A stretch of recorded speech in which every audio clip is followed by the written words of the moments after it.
할렐루야. 참 좋으신 주님의 은총과 평화가 우리 가운데 함께 하시기를 주의 이름을 간절히 축원합니다. 너희 모든 목마른 사람들아 어서 물로 나오너라. 돈이 없는 사람도 오너라. 너희는 와서 사서 먹되 돈도 내지 말고 값도 지불하지 말고 포도주와 젖을 사거라. 어찌하여 너희는 양식을 얻지도 못하면서 돈을 지불하며 배부르게 하여 주지도 못하면서 그것 때문에 수고하느냐. 들어라. 내가 하는 말을 들어라. 그리하면 너희가 좋은 것을 먹으며 기름진 것으로 너희 마음이 즐거울 것이다. 구약 일독서 이사야서 55장 말씀입니다. 지금으로부터 대략 2700년 전 유다 신앙 회복을 부르짖었던 선지자 이사야가 외쳤던 외침. 돈만 있으면 뭐든 살 수 있고 돈만 있으면 무엇이든 할 수 있는, 그래서 돈이 전능자가 되고 돈이 마치 신처럼 되어버린 이런 세상에서 우리는 보고 있습니다. 젊은이들이 이유도 모른 채 끝도 모르는 비교와 경쟁의 시스템에서 내몰려 절망하고, 또 복지사각지대에 내몰린 이들이 생존의 투쟁을 하듯이 매일을 버텨내야 하는 모습들, 스스로를 지켜낼 수 없는 사람들의 가뭇 없이 제 목숨을 포기해야만 하는 그런 서러운 일들이 우리 가운데 반복되고 있습니다. 그러나 그저 우리는 각자의 생존을 위한 발걸음을 재촉할 뿐 누구 하나 선뜻 그들에게 손 내밀어 주지 않고 있고, 이런 잔인한 세상에서 오늘 현실성 없는 이 선지자의 말은 대단히 한가롭게 들리기도 합니다. 우리는 굶주리고 배고픈 이들에게는 빵을 줘야 되고 아픈 이들은 치유해줘야 되며 직업을 잃고 있는 이들에게는 든든한 직장을, 절망하는 이들에게는 희망이 필요하다는 사실을 너무나 잘 알고 있습니다. 그래서 오늘도 모두가 다 함께 최소한의 인간다움을 누리며 살 수 있는, 최소한 인생이라는 것이 서러워지지 않도록 하기 위해서 복지국가, 선진국을 만들어 보려는 노력을 계속하고 있습니다. 그러나 그렇게 많은 사람들이 공감하고 있고 또 그렇게 노력하고 있음에도 불구하고 오늘 말씀, 돈도 내지 말고 값도 지불하지 말고 포도주와 젖을 사라, 이런 구호가 여전히 우리가 살아가는 세상에서는 공허하기만 합니다. 왜냐하면 값을 요구하고 값을 지를 수 없으면 허락되지 않는 세상이니까. 저는 사실 이런 현실이 도무지 이해가 되질 않습니다. 우리가 사는 세상이 왜 이렇게 돼야 되는가? 대체 세상에 그리스도인들의 수가 얼마나 되고 교회가 얼마인데 그렇게 선교를 말하고 봉사를 말하고 있는 외침이 멈추어지지 않고 있음에도 왜 선지자의 이런 외침은 우리에게 낯설기만 할까? 왜 이런 모습은, 이런 세상은 만들어지지 않고 있을까? 많은 경우에 오늘 이 선지자의 말, 이런 식의 말씀을 우리의 현실과는 대단히 무관한 그냥 신앙의 언어, 하나님이 이렇게 말씀하셨다, 신앙인들은 이런 말씀을 듣는다, 이렇게 받아들이죠. 천국에서나 이루어질 수 있는 꿈만 같은 이야기, 우리 이렇게 생각합니다. 그리고 아이러니하게도 근본적으로는 이런 세상이, 지금 이사야 선지자가 말했던 이런 세상이 이루어지는 것을 바라지 않을 만큼 이기적인 것이 바로 우리 자신이라는 것을 우린 잘 받아들이지 않습니다. 물론 돈 없이 값 없이 먹고 마시는 것, 이거 싫어할 사람 하나도 없죠. 그렇지 않습니까, 여러분? 시장 가면 세일만 해도 사람들이 구름대처럼 몰려들잖아요. 5분 세일, 뭐 몇 분 세일하면 사고 싶지 않았던 것도 막 사러 몰려들더라고요. 그런데 공짜랍니다. 오죽하면 우리말에 공짜라면 양잿물이라도 퍼마신다, 이런 말이 있겠습니까? 다만 이런 일이 나에게 주어질 때와 너에게 주어질 때, 그들에게 주어질 때 우리의 기준과 판단이라는 것이 형편없이 일관성을 잃고 만다라는 겁니다.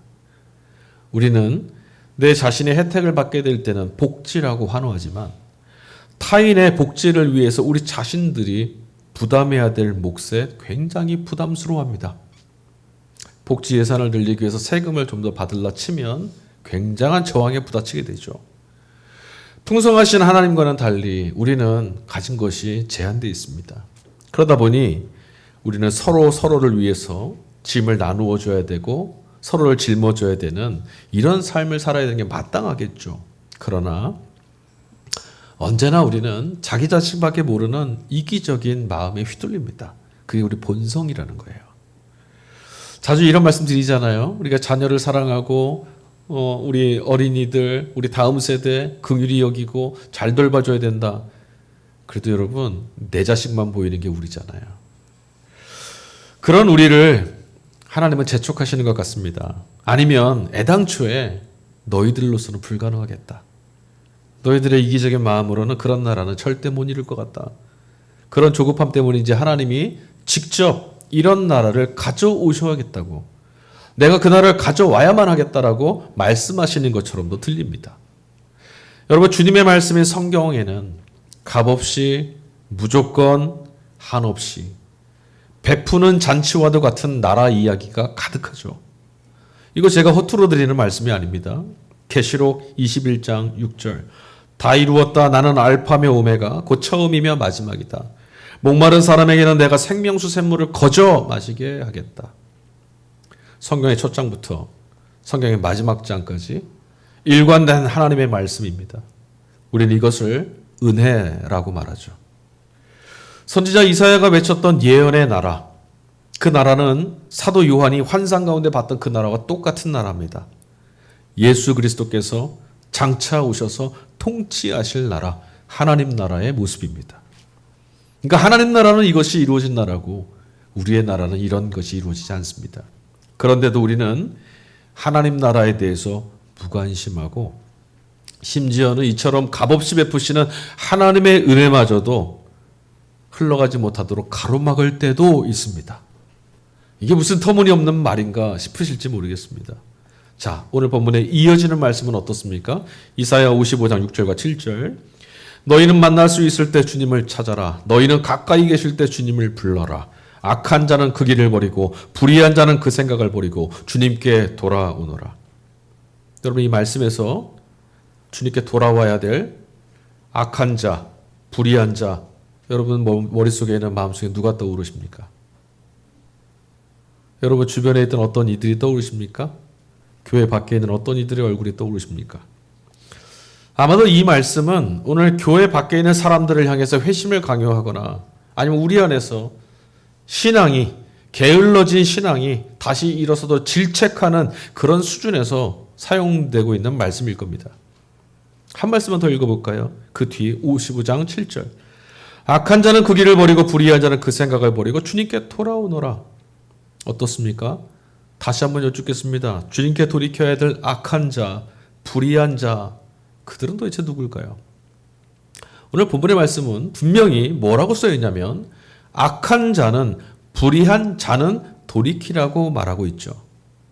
그리고 이 말씀은 다름 아니라 유다 백성, 하나님을 믿고 하나님 백성이라 일컬어지던 그들을 향하는 말씀입니다. 그러나 우리는 마치 악한 길, 의로운 길 또는 불의한 길, 이런 것들이 따로 있는 것처럼 생각하지 않습니까?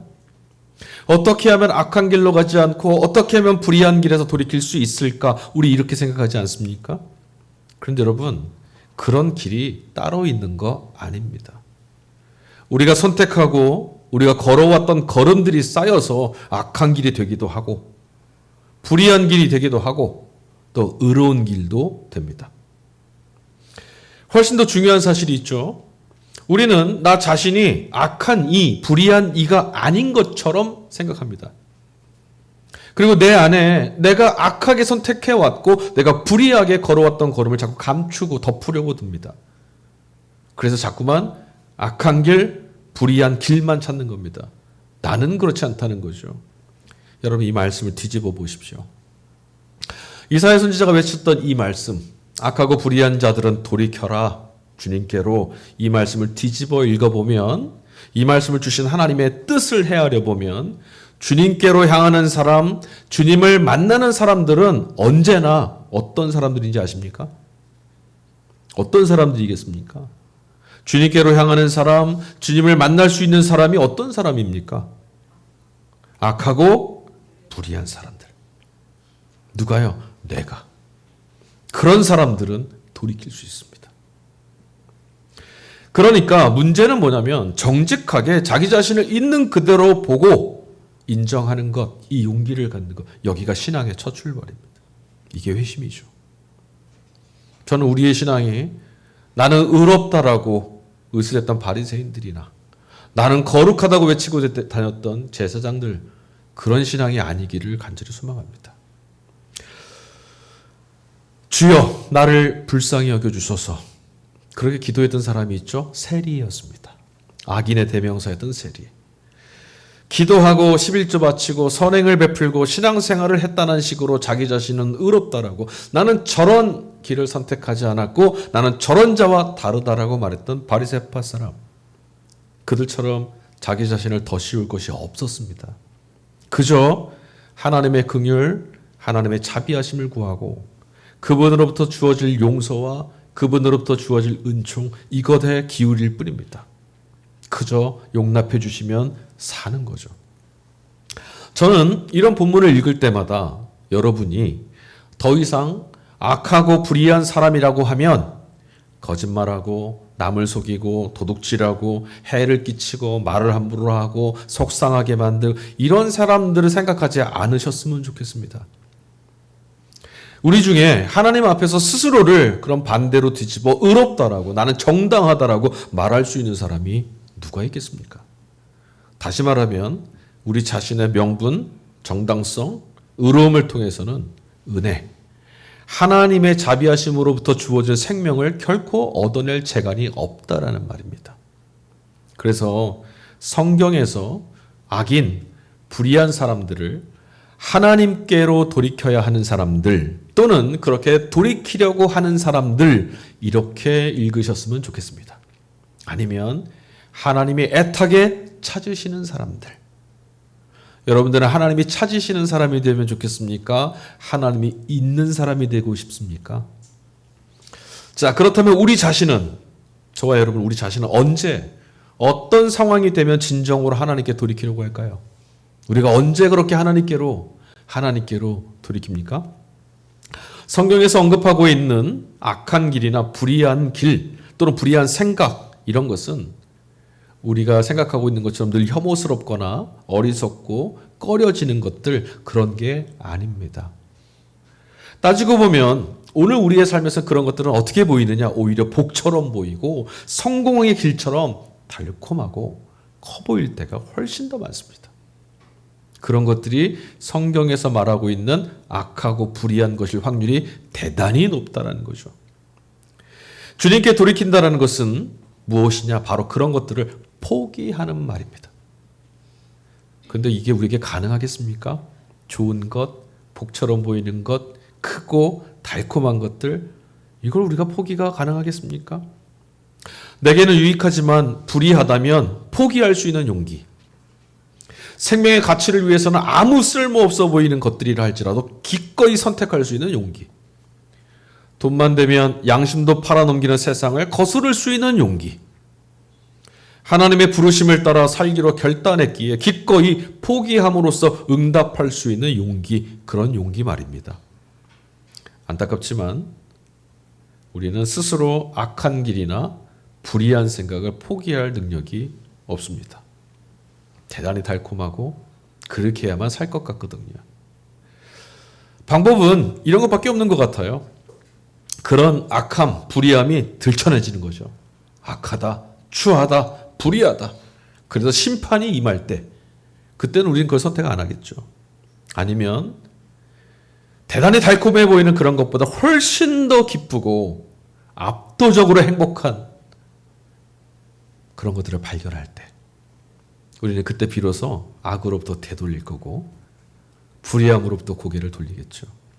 그러니까 여러분, 주님께 돌이키라라고 하는 이런 말을 들은 사람들은요, 다름 아니라 자신의 허물을 깨닫고 자신의 무능함을 인정하고 돌이킨 용기 있는 사람들, 또 하나님께로 돌이키는 것이야말로 얼마나 기쁜 일인가. 하나님께로 향하는 것이야말로 마르지 않는 복을 길어내는 것 같다고 그걸 발견한 사람들이라는 겁니다. 서신서 말씀, 이독서 말씀에서 바울 사도는 출애굽 공동체에게 세례에 관한 이야기를 말하고 있습니다. 고린도전서 10장 2절, 이렇게 그들은 모두 구름과 바다 속에서 세례를 받아 모세에게 속하게 되었습니다. 출애굽 공동체가 홍해를 건너면서 광야길을 지나기 전에 세례를 받았다라는 거예요. 아시다시피 이들은요, 애굽을 급하게 탈출했습니다.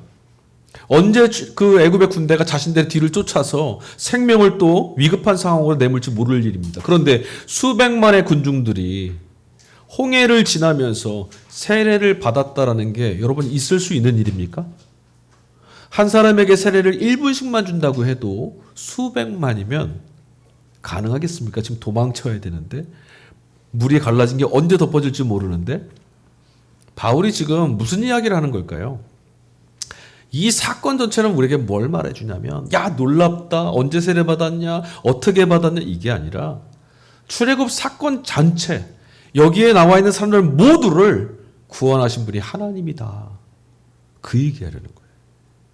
제국이었던 애굽에 살면서 애굽에 종살이 했던 노예들이나 그 안에서 또 이런 사람도 있지 않았겠어요? 권력자들에게 아부하고 아첨하고 비유를 맞추며 호가호위하며 살았던 사람들 있지 않았겠습니까?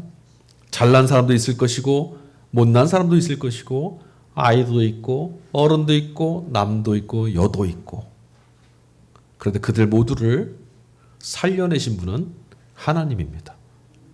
온갖 차이가 있는데 높고 낮음이 있는데 능력이 있고 없고가 있는데 모두를 건져내신 분이 하나님.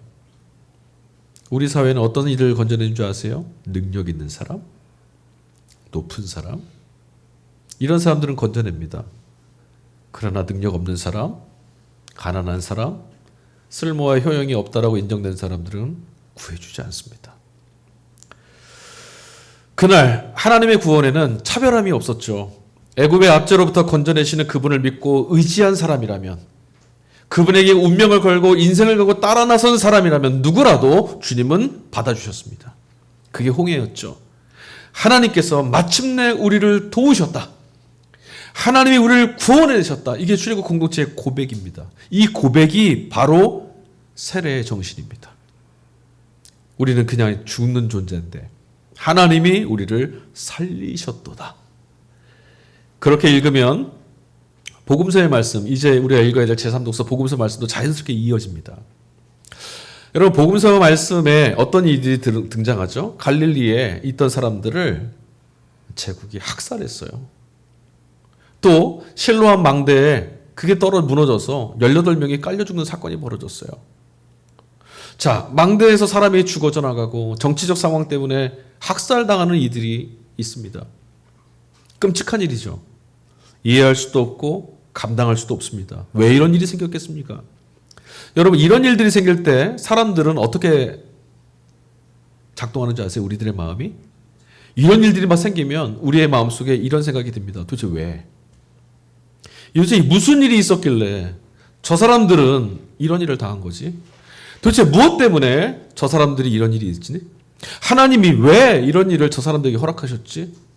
우리는 어떻게든 원인을 찾고 싶고 근거를 명확히 하고 싶고 분명하게 이 일을 정리하고 싶은 조바심에 떨어집니다. 무슨 까닭이 있겠다라는 거죠.